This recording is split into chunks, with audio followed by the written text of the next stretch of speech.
Bonsoir et bienvenue dans Une minute un livre. Je vous parle ce soir de cet ouvrage, Embrasser la bisexualité de Camille Test chez Les Renversants de 2025. Alors tout d'abord, commençons par une définition partagée de la bisexualité, souvent réduite à l'attirance affective, romantique et ou sexuelle pour les hommes et pour les femmes. Je partage plutôt la définition présentée ici, c'est-à-dire l'attirance sexuelle et ou romantique pour plus d'un genre. Et cette augmentation est importante. Ensuite, quelle est la démarche de Camille Test ici? Je vous lis ces mots, page 15. J'ai donc décidé d'enquêter, aiguillé par les travaux des chercheuses et militantes qui ont défriché le sujet bien avant moi. Je me suis demandé ce que c'était vraiment la bisexualité, d'où vient ce terme, qui est bisexuel et qui ne l'est pas, et depuis quand. De ces questionnements, j'ai cherché à comprendre pourquoi les personnes bi sont à ce point invisibles, comment elles sont perçues lorsqu'elles ne le sont pas et quelles conséquences cela engendre en termes de souffrance, de violence et de discrimination.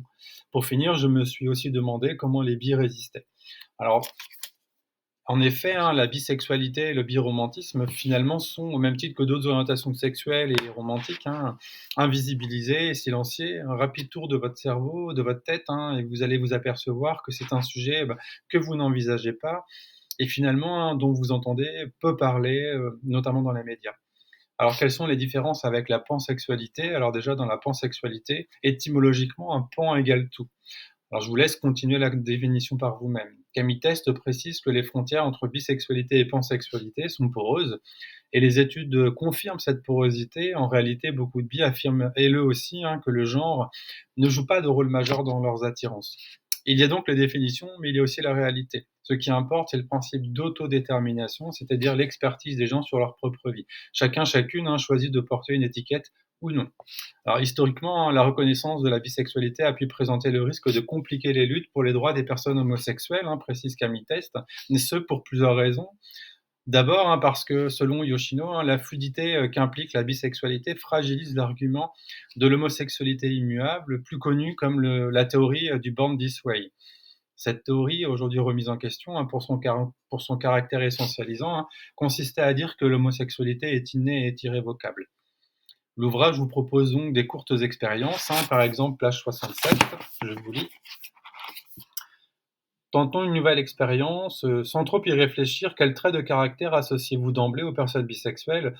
Par réflexe, visualisez-vous les bi comme des êtres sérieux, stables, honnêtes, rangés et sains d'esprit, ou au contraire comme des personnalités indécises, incertaines, malhonnêtes, opportunistes, hypersexuelles, peut-être dégoûtantes ou carrément perverses? Alors justement, Camille Thèse, dans son ouvrage, va revenir effectivement sur toutes ces expressions, la question des stéréotypes en tout cas, ou des idées reçues en tout cas, qui sont liées aux questions de bisexualité, et donc vous avez à chaque fois le détail et le développement finalement pour les différents exemples. Enfin, effectivement, on peut pas oublier la biphobie aussi, donc Camille Test, d'ailleurs consacre toute une partie à, être bi dans une société biphobe, et je vous lis quelques chiffres, notamment page 114.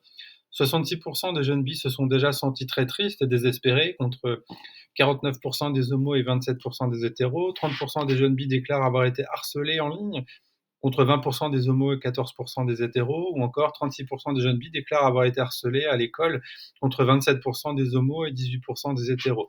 Donc ces statistiques sont importantes, et Camille Tess le précise bien, on est bien évidemment ici dans des photographies qui sont données à un instant T, qui sont situés, contextualisés. Donc voilà, ça permet de prendre le pouls, comme on dit, mais voilà, l'idée c'est de pas s'arrêter forcément aux chiffres, mais ça permet d'avoir quand même un état des lieux de la différente situation, des différentes situations, en tout cas à prendre en compte.